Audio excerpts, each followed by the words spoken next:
What is your name? My name is Halsey Smith. And what was your position in the military? I retired after 30 years and 6 months as a sergeant major of the 4th Civil Affairs Group. And at the same time, I performed another job as the senior enlisted advisor to the Director of Reserves, Marine Corps Reserves. And I was in the Marine Corps for, as I say, 30 years and 6 months, mostly reserve. So when did you enter the Marine Corps? I went into the reserves in late 1949 when I got out of high school. And I got called to active duty in June of 1950 when the Korean War broke out. And then I just stayed in the reserve program. I was on active duty, of course, at that time. But then when I got out, I just stayed in the reserve program. So you served in Korea. I was in Korea. Were you anywhere else? I'm sorry? Were you anywhere else? No, that was where I spent my active duty time was in Korea. And then when I got back from Korea, I went to college, but I stayed in the reserves. And then I was in various reserve units throughout Georgia, Connecticut, Maryland, Philadelphia, New Jersey, and Massachusetts. And so I've served in a lot of different areas in the reserve unit. So when you left the Marine Corps, you said you went right to college, is that correct? Well, that was after 2 years of active duty, yes. I got back from Korea in, Korean War started in June 1950. It's when the North invaded the South.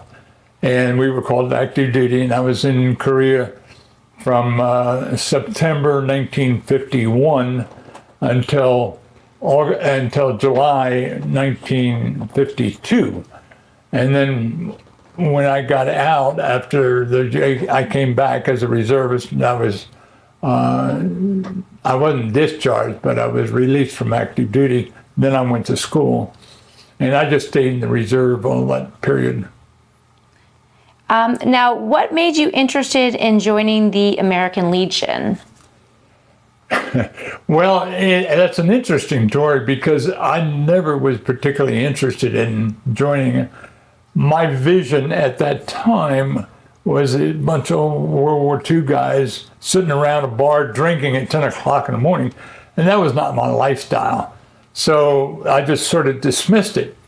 But a good friend who lives here in Sandy Spring, we were at a bazaar, hospital bazaar they have every July together, and we had a couple of American Legion fellows, both World War II veterans, selling something and raised some money.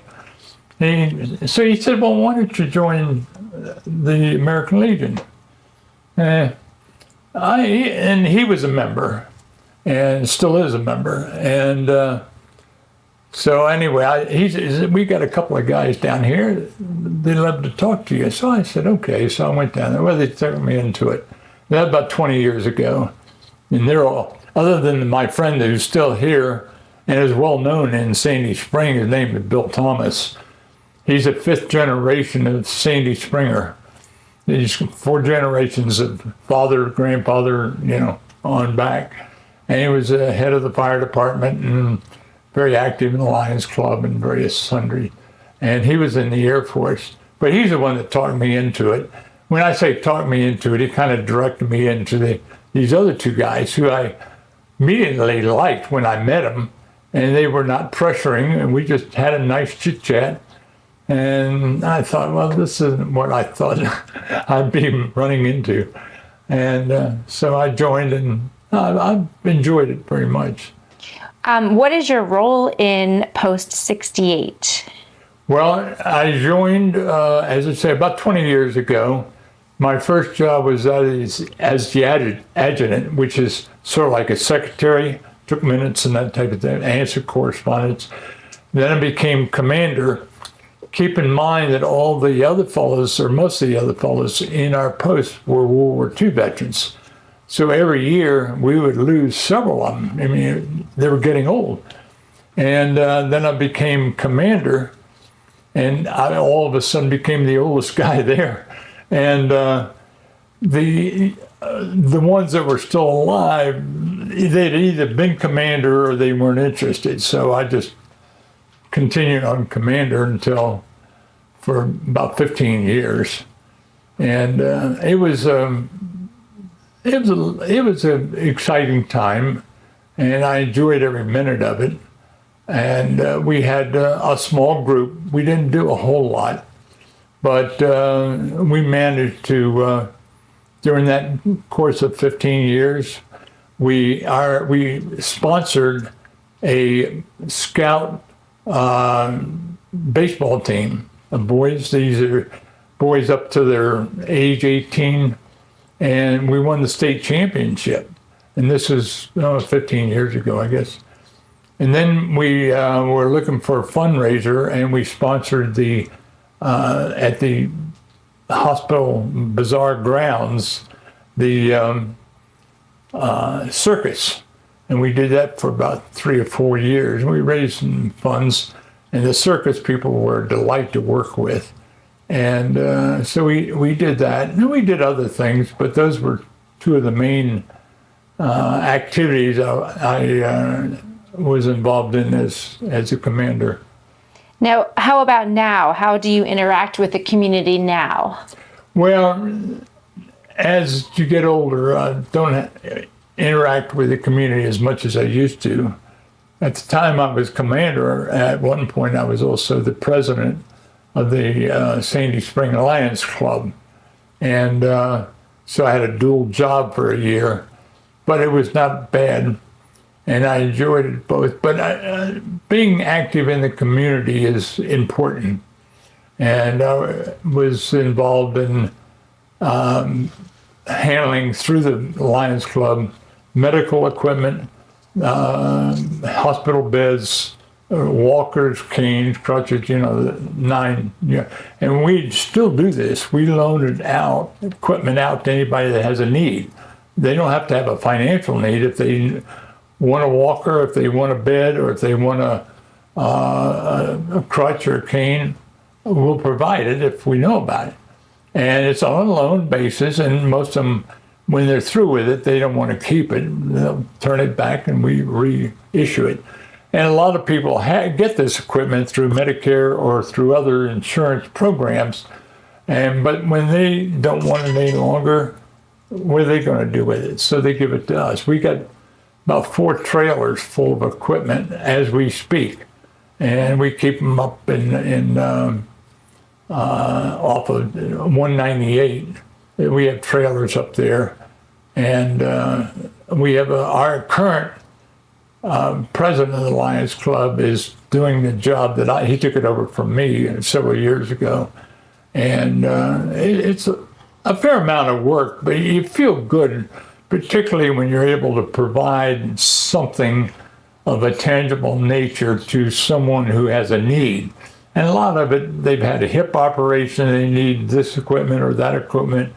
In some cases, a parent may live with them and they need a hospital bed because a regular bed won't satisfy their needs. And to be able to take that over to their house and set it up, it's kind of a nice feeling to be able to do that. Yeah. I don't do that much anymore. I'm physically not able to do a lot of things I used to do. What would you tell a person if they were interested in joining Post 68? Well, I think any American Legion post, and there's many, many of them throughout the country and outside of the country, actually. We have, I think it's 1.3 million members of the American Legion worldwide. So it's a big organization. And any veteran that's spent at least 30 days on active duty is eligible, unless they have been dishonorable discharge or something like that.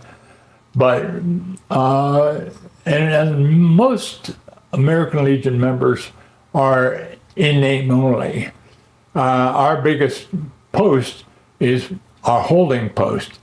And I was, and that's true with VFW and other organizations. You become a member and you pay dues, but you don't go to anything.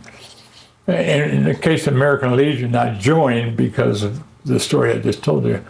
And you're doing something for the veterans, either directly or indirectly. You're doing something for the community. Every post has their own projects that they get involved with within their community. So just about anything you can think of, there is an American Legion post that's involved with that project somewhere in the country. And so it is like a service organizations, but it's only for veterans. You have to be a veteran.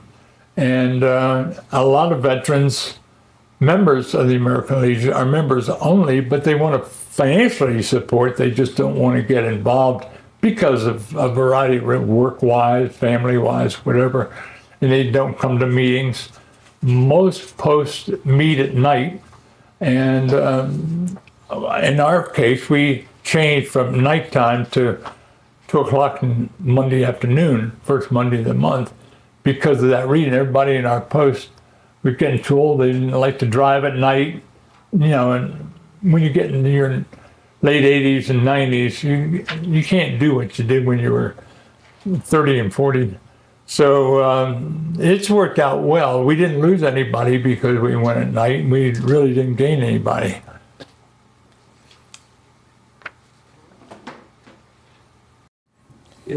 All right. How have you enjoyed your experience in Post 68? I've enjoyed it very much. It's the only American Legion post that I've ever belonged to. You can only belong to one at a time.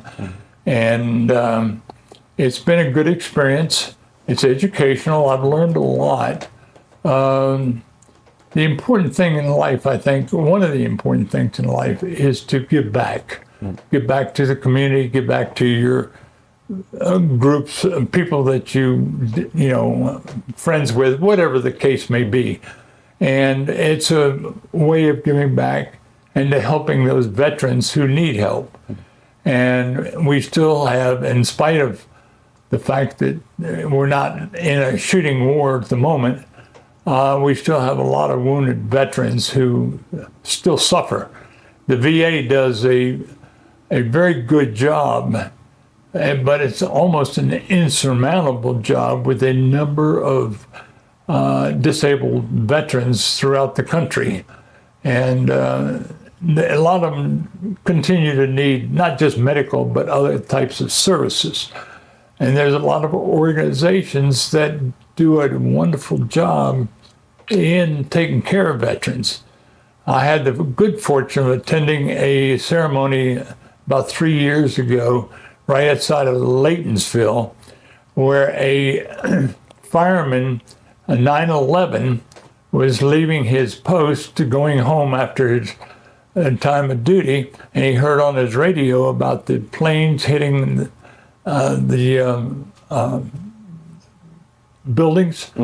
So he went back to the fire department, and then he went to the site as he had his equipment.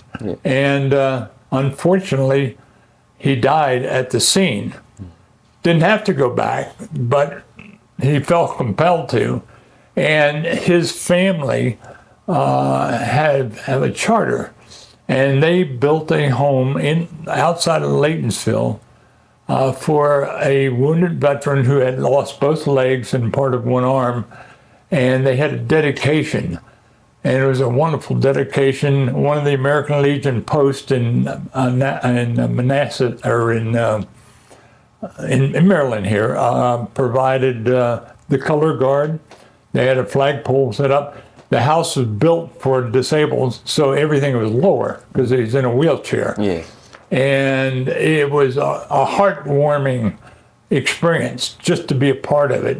And this poor guy, he was very upbeat, but still he was limited without any legs at all, and his legs were cut off about halfway down to the knees. And it was that type of thing kind of renews your desire to participate, and also the humanity of our people. You know, we have a lot of, we got 320 million people in this country, and so many of them are so helpful to others in their own way, in 1,000 different ways. And veterans is one way. It's a big way, but it's not the only one. And so you got thousands of men and women that through American Legion can provide a lot of services for a lot of people in many different ways. One of the things that they're concerned about right now is the suicide rate of veterans. A lot of veterans after combat, they have emotional problems, and some of them will go for help. Some don't. Some escape by committing suicide. And it's hard to identify those. And we have a program that we try to do a better job at identifying friends that might have some serious problems that you don't know about. Maybe a conversation, a few questions might lead you to believe that this guy is not well in that sense. And we help a lot we don't, we can't. But it is an important, it's not something, the VA can help if they know about it. But, you know, a lot of people, if they have a mental problem, they're not going to volunteer, except maybe to their best friend. And we hope that we can be maybe that person's best friend and be advised to what he's feeling and get professional help. That's just one thing. I mean, there's so many things. The American Legion baseball program, throughout the entire country, we have baseball teams. This is hardball. Usually they're boys in the 11th, 12th grade up until I think they can't have passed their 18th birthday, so that's usually high school age. And as I said a little earlier, we won state championship about 5-6 years ago. That was really pride. We went to the games, and these kids were just great, these ball players. Most of them a lot of the boys were from Magruder. And they just, it really is heartwarming to see these young, because all you hear about and you're all young, so you can relate to it, about all you hear about is bad things the kids do, which only represents a small percentage. You seldom hear about the good things the kids do. And here we're saying a good side of the youth, and not like policemen and so forth see the bad side.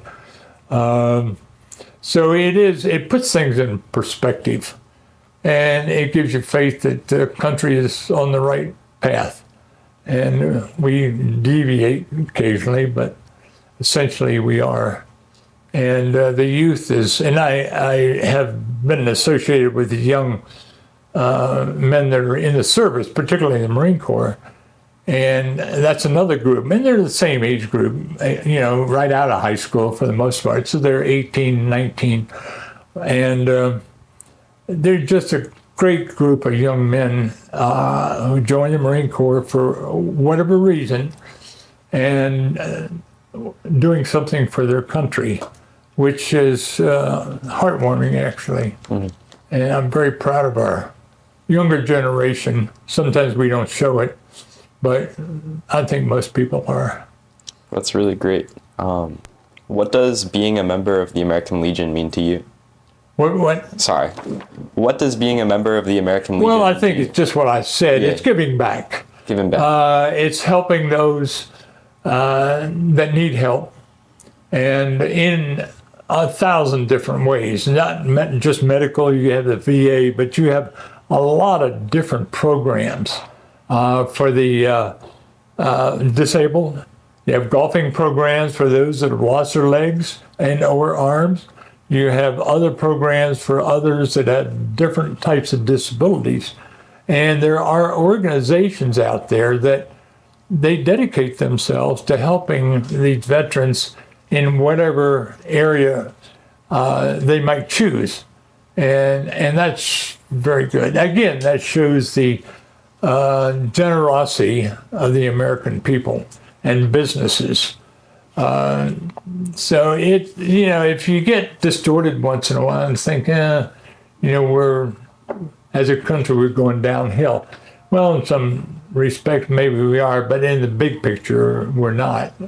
And I think we all owe the veterans an awful lot.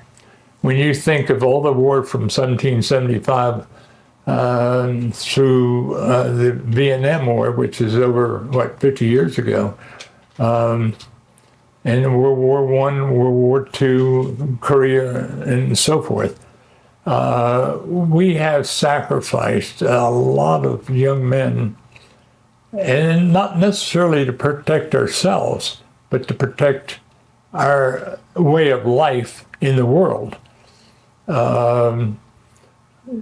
Twice we fought Germany in World War I and World War II, and we fought other countries that now we're friends with. Japan is a good example. They're one of our best friends. But in 1941, they attacked Pearl Harbor, and of course World War II came about, and we all know the story of that. But it's all these young guys step up to the plate and volunteer, and most of the military, for a while there was draft, but they haven't had a draft now in a number of years, and it's mostly volunteers, and nobody's forcing them to volunteer, but for 101 different reasons, 101 guys have different reasons why they want to join. And it is a good, not a bad paying job today for a youngster right out of high school. And you learn a lot. It's more than just self-defense. You're thrown in with people your own age from all walks of life, some good, some maybe not so good. You learn the good things from the good guys and kind of learn the bad things from the bad guys and decide that that's not the way you want to live your life. And it's all a part of growing up and being a part of we're all part of a bigger picture.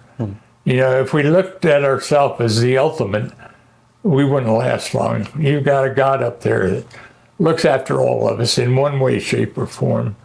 And whether you're religious or not is not the point. There is a God. I don't think many people would deny that. You can't see him, but then you can't see the air, but we know there's air. So it's important to be able to know that you're doing something to help somebody in some way, shape, or form. And that's a good feeling. And it's more for your feeling than even for the person that's benefiting from what you're doing. And as you grow older, you realize how important that is to give back. That's great. This is sort of along similar lines, but how has being a part of the armed services translated into your membership in the American Legion? Well, I spent 30 years in the military, in the Marine Corps. Most of it was in the reserve. I was in Korea in 51 and 52, and it was over in 53.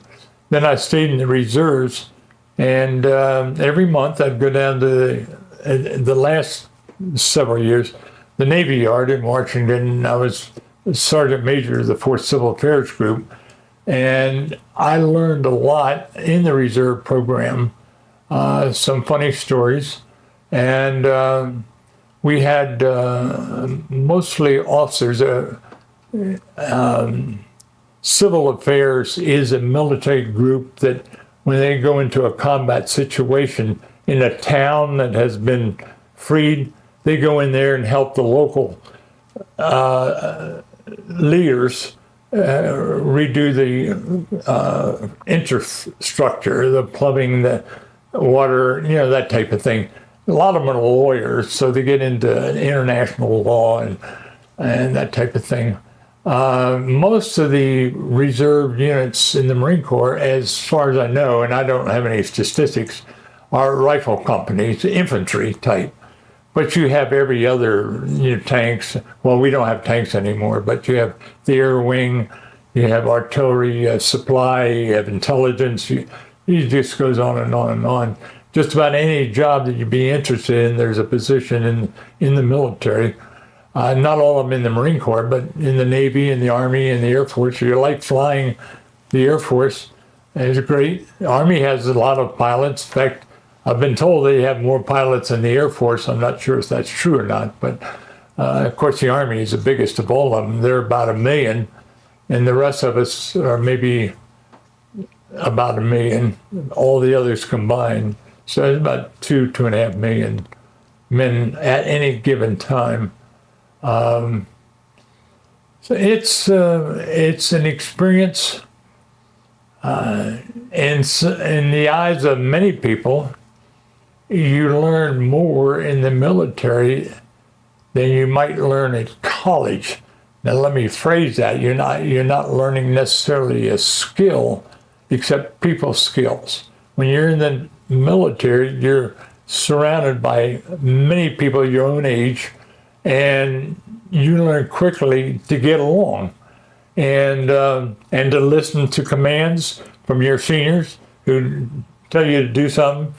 You go through boot camp and learn all of that. So you learn discipline and leadership by having to do it. Leadership is 10% learning and 90% doing. You don't learn leadership by reading a book. You generally learn it by having a leadership position. And there's plenty of, not unlike the scouts, as you move up the chain of command, if you will, in the scouts, you learn how to do things. And you have adults who will mentor your activities and guide you. So when you get out of the scout program, you've learned a lot more than you realize. And I know in the Marine Corps, if you're an Eagle Scout, you got a head start among the rest of us because of the leadership qualities of an Eagle Scout. And that's true, and I'm sure in all the services. I can only speak for the Marine Corps, but we had boys my age that were Eagle Scouts. I flunked out as a tenderfoot, but where I grew up, they're all military, and all the fathers were war, and we had a Boy Scout, and one guy, after 2 or 3 meetings, the only thing we did was make bird cages, and that was not very interesting. And it was not his fault. It was during the war, and I was 10 and a half when the war started. So I didn't have the experience that you fellas have with adult supervision, camping. You're very fortunate. You have a very good Boy Scout troop, or I should say scout troops. Scouting, they changed the name, as you know. But anyway, there is some similarity between scouts and military. You learn some of the same skills. You're out camping, you learn how to, and I'm being facetious, rub 2 sticks together and start a fire. I don't know if anybody does that anymore, but you know what I mean. You learn these skills, and you learn from the older kids and or adults. And the same thing with the military. You learn it from the older veterans, the NCOs, the officers, and as a result, you've realized how much you have learned without realizing you're learning it. So it's a plus factor in one's life, in my opinion. And anyway, I feel very strongly that one of the smart moves I made was when I went into the reserve program and got called to active duty. That's awesome.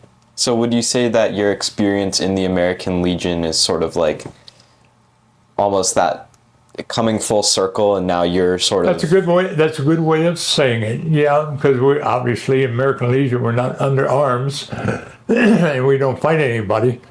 But as seniors, as older men and women, we can share our experiences to the younger people. And that's how you learn. It's from, just as we have shared our experiences with your Boy Scout post, now you're doing it. Yep. You learned from us, and now you're doing it probably better than we did it. And that's the way the world progresses. Once we die off, it'll be the next generation, the Vietnam veterans, and many of them are passing on because of the time frame. But it's a cycle that is, in my opinion, is very important. Not that I would suggest everybody should join the military, because there's a lot of people that, for a variety of reasons, shouldn't be in the military or can't be in, whichever the case may be. But most can. Switching gears a little bit to talk more about the different community service things you do.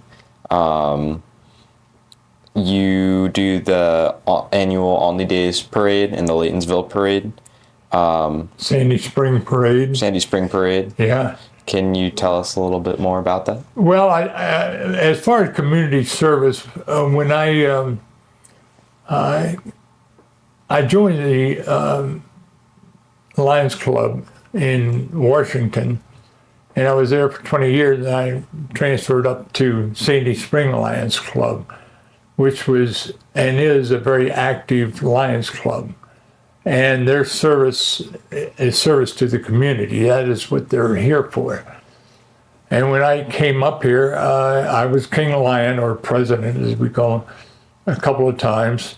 I handled the special medical equipment program for about 15 years, where we provide wheelchairs and walkers and crutches and canes and so forth to anyone that needed it.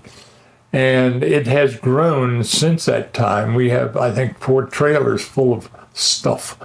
And anybody that needs anything, if we have it, we loan it to them. And it saves people money than having to go out and buy even a cane, probably $20. You know, they only need it for a short period of time. Maybe they had an operation, and after 6 weeks or whatever, 2 months, they don't need it any longer. They return it, and then we have it for the next person. So it's a recycling prospect, and it's a win-win. Everybody wins. We're providing a service, all volunteer. There's no money involved in any way, shape, or form. Everything we have in the way of medical equipment is provided by people that wanted to get rid of what they had, and they give it to us, and then we recycle it, and then the people that receive it, they benefit from having it. So we feel that we're contributing to the community, which again is very important. No matter what your age is, and no matter what you do, you have to give back. We're all part of a large number of people. In our country alone is 325 million people. That's a lot of people. And a lot of them do an awful lot for their community and for others.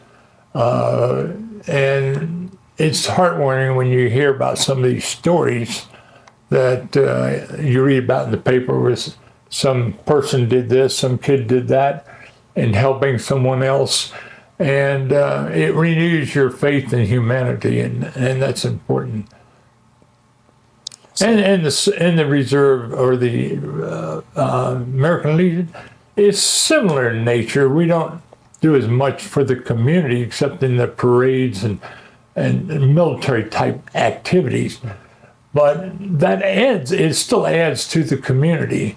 Most parades, particularly military time, they're chock full of military units.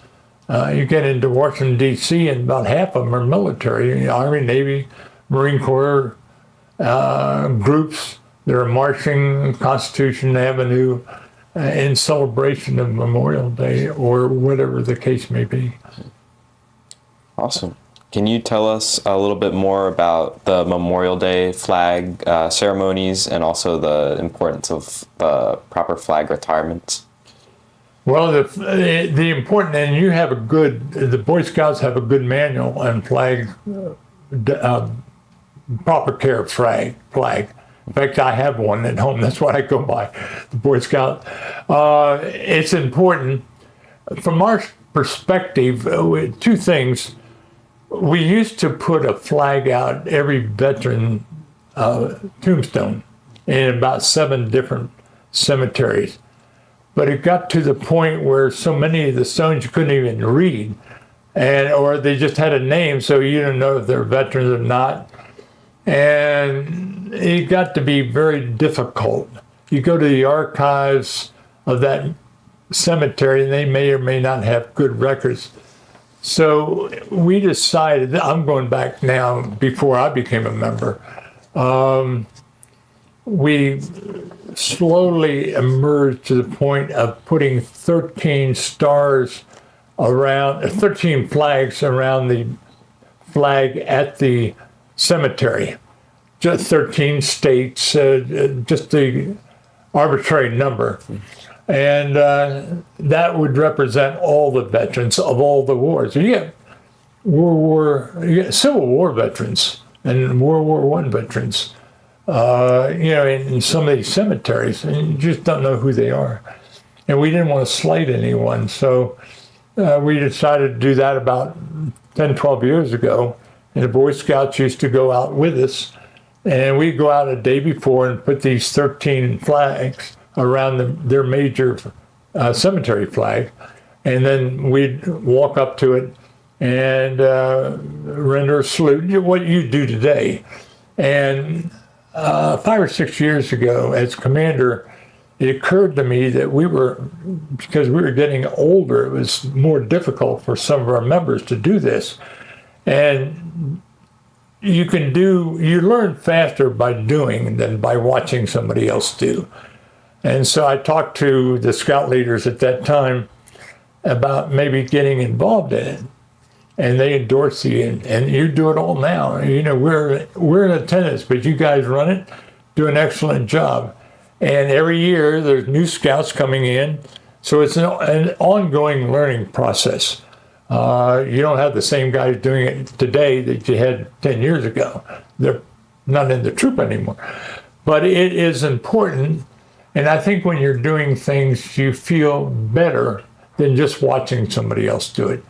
So that's worked out real well. And the next step was the retirement of the American flag. There is a prescribed way, and you all are doing that now. We used to do it. We had drums, we had fires. What we did, we don't do today, but they may change in the Scouts. We would read the names of people that we knew that had passed away, but it got to we didn't know half of them that passed away. So now, as you may recall, in the last flag retirement, I think your chaplain read the date of each of the states and when they become a part of the Union. We sort of read that, 1847, Texas became a state of the Union, or whatever the year was, and go through all 50 states.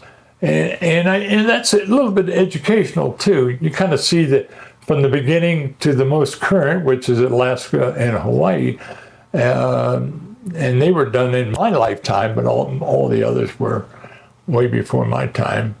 And it's a part of the history of our country, and I think it's important for the younger people to be aware of that and to be exposed to it.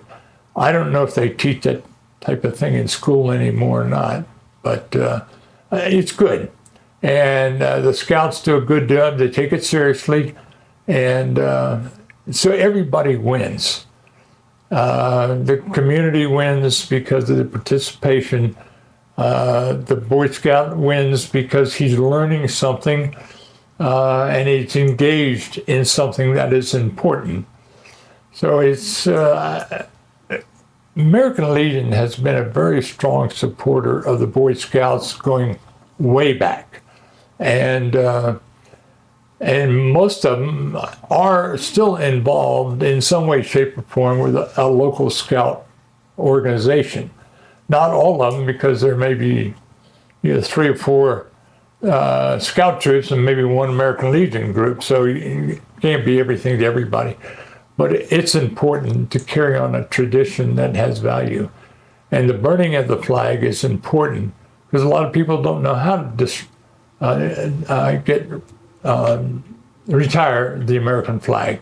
And burning is the only approved way. Some people throw it in the trash, which is shouldn't do that. And but your book, the Boy Scout book on the American flag, covers all of that. So it's a good thing. And I guess at some point in time you get an award for that type of thing. I'm not sure what the award programs are now for the Boy Scouts, but I look at the Boy Scout to some degree, and not totally, as a younger military. Yeah, you got to be careful on that because you're not shooting anybody, and nobody's shooting at you, we hope. But I'm talking about discipline, respect, working with others, that type of thing that you learn in the military, you're learning in the scout program. And camping, outdoors, that's all part of the military, and it's all part of most Boy Scout groups. Not all. Some of them in the cities don't camp out much because there's no place to go. But you all are very fortunate. You have a special good scouting program where you do a lot. You go to a lot of places. I don't know if either one of you are in Philadelphia here a month or so ago, and some of your scout troops were there for whatever reason. I think you went through the Mint, didn't they? Or it doesn't matter. I don't believe it was went to a museum. Yeah, Rick mentioned. I'm not sure that I remember the details, but you go camping in the summer. You got some wonderful camp programs, and I'm reminded a little bit. My grandson was a member of 264 when he was your age, and when he never, I could never convince him to go all the way up. He got to first class, and then he kind of dropped out. But he learned a lot. When he got graduated from Sherwood, he went in the Marine Corps for 4 years and was in Iraq and this place where we were fighting. His 4 years was up, and then he went in the Navy. He said it was not as much walking in the Navy. You're aboard ship. And he was, he got the job in the Navy fueling aircraft on an aircraft carrier. And he was assigned to an aircraft carrier that was in dry dock in Virginia. So there were no planes. So he didn't have anything to do. And the Navy, and along with others, I mean, he wasn't alone. They found 100 of them, and they sent him to the Army to a camp that teaches how to be a prison guard and how to handle prisoners. So he went to that for a couple months, and then he was over in Afghanistan handling local prisoners at Bagram Air Force Base. And it was an experience. And now he works for a company that federal government, and it's a secret job. And he goes overseas 3 months, home 3 months, over 3 months and back. So 6 months a year he's gone. He's still single. He's 42 years old. But a lot of the things he enjoys are things he learned as a Boy Scout. And I credit the Boy Scouts for some of his development, if you will.